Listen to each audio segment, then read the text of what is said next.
Next अब हम ये देखने जा रहे हैं कि किस तरह से अपने इस फॉर्म के अंदर हम लोग टोटल और परसेंटेज ऑफ ग्रेड जो है वो बेसिकली ऑटोमेटिकली हासिल कर सकते हैं। तो ऐसा करने के लिए मैं सबसे पहले अपने फॉर्म को क्रॉस करके क्लोज करता हूं और फॉर्म पे राइट क्लिक करके इसके डिजाइन व्यू पे चला जाता हूं। डिजाइन व्यू पर आने के बाद बेसिकली हम फॉर्म की फॉर्मेटिंग कर सकते हैं और उसके लेआउट और डिजाइन वगैरह को चेंज कर सकते हैं। तो फॉर्म की फॉर्मेटिंग के अंदर जो सबसे पहली चीज मैं यहाँ पर करना चाहता हूँ वो फॉर्म की फील्ड काफी ज्यादा बड़ी है, तो मैं इसकी फील्ड की साइज को कम करना चाहता हूँ। इसके लिए मैंने सबसे पहले हेडिंग की फील्ड को चूज किया जो कि लास्ट तक आ रही है। तो मैंने अपने माउस को इस डॉट के ऊपर रखा। जब माउस मेरा बिल्कुल पतले से एरो में तब्दील हो गया, थिन हो गया, देन अब मैं इसकी साइज को यहाँ से छोटा कर देता हूँ।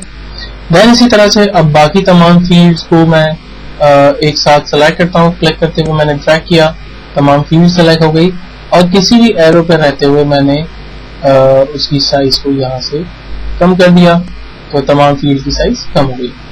देन फाइनली अब मुझे इस फॉर्म की इतनी ज्यादा बड़ी साइज की जरूरत नहीं थी, तो मैंने फॉर्म को भी यहाँ से छोटा कर दिया। अब ओवरऑल मेरा फॉर्म जो है वो एक कम साइज छोटा हो गया है और मैं इसको बेहतर तौर पे व्यू कर सकता हूँ। इसको देखने के लिए प्रॉपर्ली हम व्यू में चले जाते हैं और फॉर्म व्यू की कमांड का इस्तेमाल करते हैं। जो फॉर्म पहले काफी ज्यादा, जिसकी फील्ड्स काफी ज्यादा बड़ी थी, फैली हुई थी, अब वो हमें बहुत बेहतर तरीके से नजर आ रही है।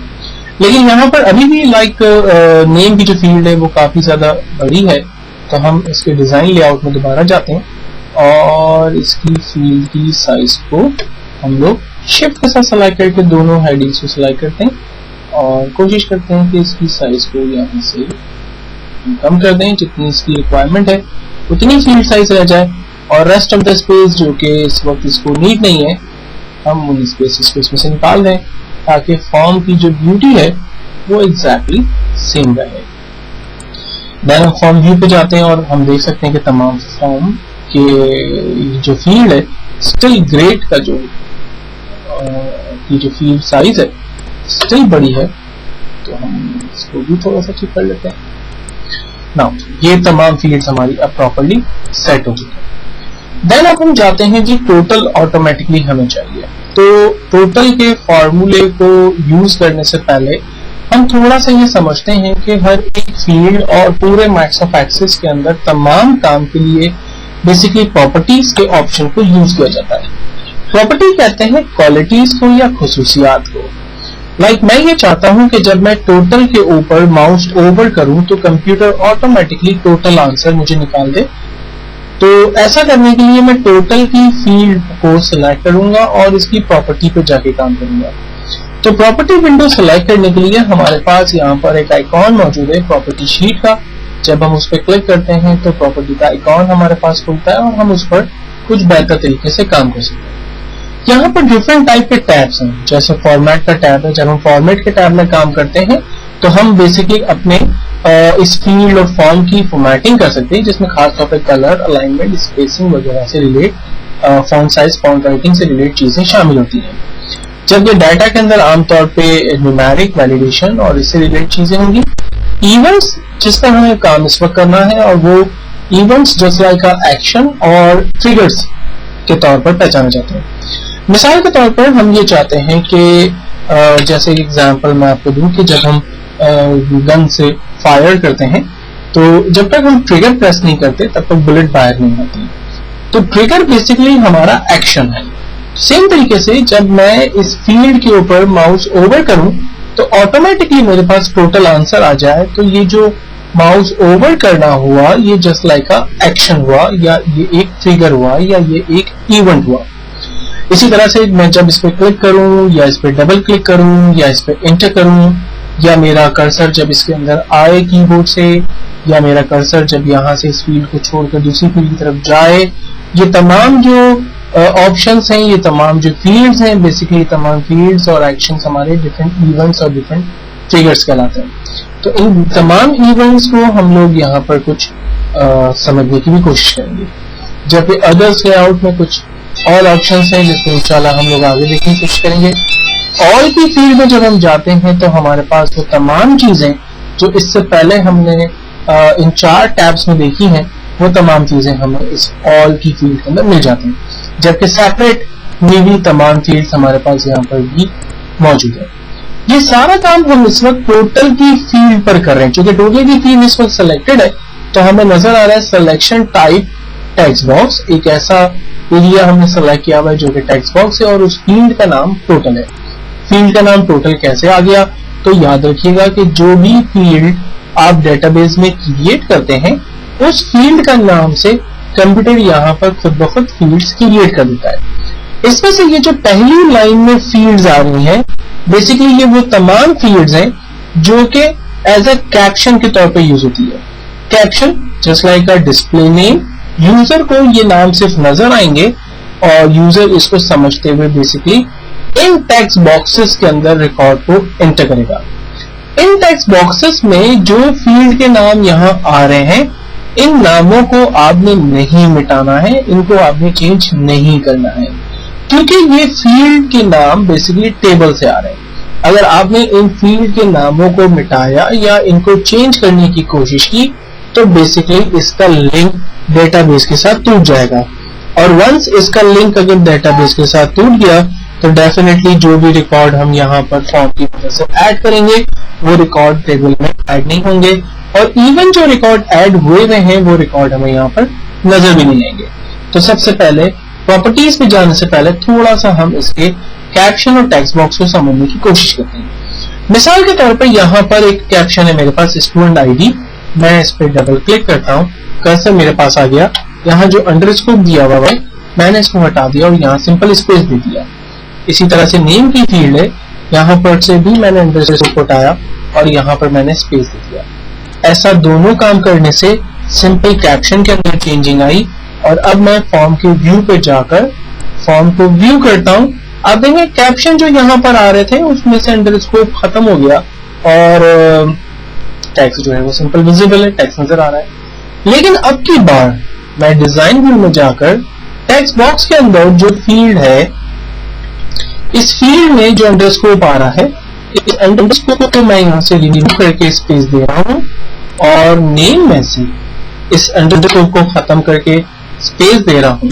सबसे पहली चीज आप यहाँ पर नोटिस करें कि इस टेक्स्ट बॉक्स के कॉर्नर पर एक ग्रीन रंग का कमेंट इंडिकेटर बॉक्स आ गया।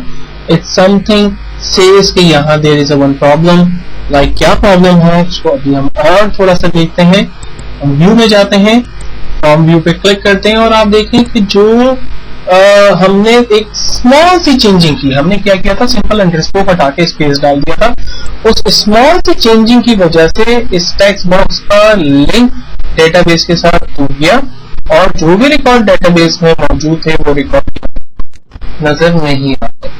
तो अब इसको कैसे हम ठीक करें? इसको ठीक करने के लिए हम दोबारा फॉर्म व्यू में जाते हैं और यहाँ से डिजाइन व्यू में जाते हैं और हमने चेंजिंग की थी, यहाँ पर हमने अंडरस्कोर को मिटाया था, उस अंडरस्कोर को हम दोबारा से ऐड कर देते हैं। आप देखें जो ग्रीन रंग का इंडिकेटर मार्क आ रहा था हमारे पास, अब वो इंडिकेटर मार्क यहाँ से चला गया और इस फील्ड का नाम एग्जैक्टली हमने वही रख दिया जो कि टेक्स्ट बॉक्स और फील्ड के दोनों के नाम सेव कर दिए, जिससे फायदा ये हुआ कि वो लिंक जो कि पहले ब्रेक कर दिया था हमने, अब हमने इसको दोबारा से क्रिएट कर दिया और प्रॉपर्ली रिकॉर्ड हमें नजर आ रहा है। तो हमेशा से ये ख्याल रखना कि जो कैप्शन आपके पास है आप उस कैप्शन में चाहे जो चाहे चेंजिंग करें, लेकिन टेक्स्ट बॉक्स में आप किसी किस्म की चेंजिंग ना करें क्योंकि इसका लिंक आपके टेबल के साथ होगा। वंस लिंक खराब हो गया तो फिर कुछ प्रॉब्लम्स आती हैं और उसको ठीक करने के और भी तरीके हैं जिसको इंशाल्लाह हम लोग आगे जब एडवांस लेवल पे चलते रहेंगे तो और चीजें रिपीट होंगी और हम एक प्रॉपर डेटाबेस डिजाइन करेंगे। लाइक इंग्लिश की फील्ड के अंदर हम यहाँ पर कैप्शन टाइप देते थे, like inter English numbers, English marks, और अब मैं इन फील्ड्स को सेम तरीके से inter math marks, inter science marks, and देते हैं टोटल नंबर्स,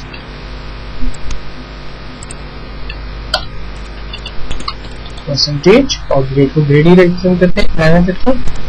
और लास्ट में एक दफा व्यू करके देख लेते हैं कि तमाम चीजें अब तक ठीक जा रही हैं, बिल्कुल ठीक जा रही हैं। नेक्स्ट, अब हम इसकी फॉर्मेटिंग को देख लेते हैं। अगर मैं इन फील्ड्स में कहीं भी कोई फॉर्मेटिंग करना चाहता हूं तो उस फील्ड को हम सेलेक्ट करते हैं। मैंने इस वक्त इन तमाम टेक्स्ट बॉक्स कैप्शंस को सेलेक्ट किया है, और कैप्शन के अंदर सबसे पहली चीज हम लोग इसकी विड्थ और हाइट को देख लेते हैं। इस वक्त इसकी विड्थ है 1.43, लाइक मैं कर देता हूँ 2.13। आप देखें इसकी विड्थ बड़ी हो गई है ऑटोमेटिकली। अगर मैं लाइक इसकी विड्थ को मजीद कम करना चाहता हूँ तो मैंने इसको 1.5 किया, इसकी विड्थ जो है वो दोबारा से ठीक हो गई। इसी तरह से हाइट इस वक्त इसकी लाइक मैं 2 कर देता हूँ, ये देखें हाइट इसकी बहुत ज्यादा बढ़ गई। और अगर मैं इसकी हाइट को दोबारा से 0 कर देता हूँ तो ये बिल्कुल ही खत्म हो गई। हाइट को 1 कर देते हैं, ये भी बहुत ज्यादा है। हम हाइट को 0.2 कर देते हैं, ये एग्जैक्टली करीब करीब ठीक है। देन इसके बाद अगर मुझे इसके बैक स्टाइल ट्रांसपेरेंट चाहिए, मैं चाह रहा हूँ ट्रांसपेरेंट ना हो, वो नॉर्मल हो जाए, तो इसके बैक पर आप देखें एक छोटा सा कलर अप्लाई हो गया, जिसका आउटपुट हम लोग व्यू में जाकर जब हम फॉर्म इस्तेमाल करते हैं तो आप देखें इसके बैकग्राउंड का कलर भी जो है वो हमें नजर आ रहा है। लेकिन अगर इसके बैकग्राउंड को हम यहाँ से ट्रांसपेरेंट कर देते हैं, बैकग्राउंड स्टाइल को ट्रांसपेरेंट कर देते हैं, तो हम देखें इसके कलर को यहाँ जो फॉर्म का एग्जैक्टली कलर है वो हमें नजर आता है। और जब हम व्यू में जाके फॉर्म व्यू को देखते हैं तो बैकग्राउंड ट्रांसपेरेंट हमें जो है वो फॉर्म क्लियर नजर आता है। इसी तरह से बैक कलर हम यहाँ से अपनी मर्जी का चेंज कर सकते हैं। मैं चाह रहा हूँ फॉर्म का जो बैक कलर हो वो चेंज हो जाए, और इसको देखने के लिए हम फॉर्म व्यू पे चले जाते हैं। फॉर्म के कलर्स जो है वो चेंज हैं। इसी तरह से अगर मैं लाइक इसकी बॉर्डर स्टाइल को चाहता हूँ कि वो आ जाए तो हम सॉलिड बॉर्डर स्टाइल ले लेते हैं। इसको फॉर्म व्यू करके देखते हैं, ये देखें इसको बॉर्डर अप्लाई हो रही है। चूंकि बॉर्डर की थिकनेस जो है वो बहुत ही छोटी है इसलिए हमें वो ठीक से नजर नहीं आ रही। हम यहाँ से बॉर्डर की थिकनेस को थोड़ा सा बढ़ाते हैं तो अब हमें ये बॉर्डर जो है विजिबल हो गई है, और हमें समझ आ रहा है कि बॉर्डर इस पर वाकई अप्लाई हुई है। तो बॉर्डर हम दोबारा से इसकी खत्म कर लेते हैं, और बॉर्डर स्टाइल हम ट्रांसपेरेंट कर देते हैं। इसी तरह से बॉर्डर का कलर अगर है तो वो आप दे सकते हैं। तो बेसिकली ये जो प्रॉपर्टी है और इस प्रॉपर्टी से रिलेटेड जो ऑप्शंस हमें यहाँ नजर आ रहे हैं, इन तमाम ऑप्शंस में जब हम जाते हैं तो बेसिकली वो तमाम फीचर्स जिसका ताल्लुक हमारी इन तमाम फील्ड के साथ है वो हमें नजर आता है।